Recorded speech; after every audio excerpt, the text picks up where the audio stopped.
Beaucoup de chrétiens se disent détachés par rapport au bien et à l'argent, et ils le croient sincèrement, mais en réalité ils ne le sont pas encore. Ils ont vraiment rencontré le Seigneur, ce qui les a amenés à vivre certains renoncements, mais leur cœur est encore partagé.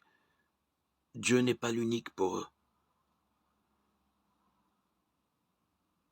Jésus nous demande de rejeter Mammon, l'anti-Dieu, par excellence, afin de laisser Dieu agir pleinement en eux et à travers eux. Faire le point sur notre relation à l'argent et au bien nous permet de prendre conscience de nos idoles.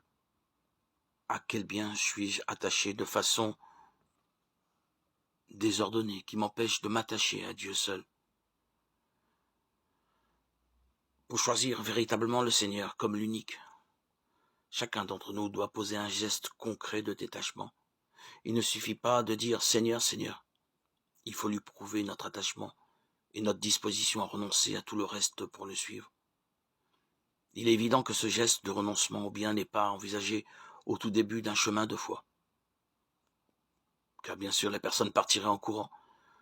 Mais après un certain temps de cheminement, comment donc entendre la parole qui tout donne aux pauvres et suit le Christ, alors qu'on est désemparé, sans repère?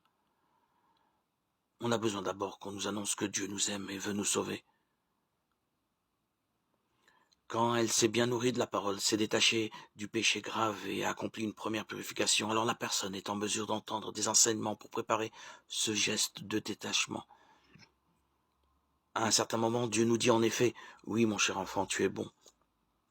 Tu dis tes prières, tu viens à ma rencontre. Mais il y a quelque chose que tu ne veux absolument pas lâcher. Cela m'empêche de te sanctifier et de te faire porter des fruits pour le royaume. Maintenant, veux-tu vraiment me suivre ?» Et là commencent les luttes et les combats.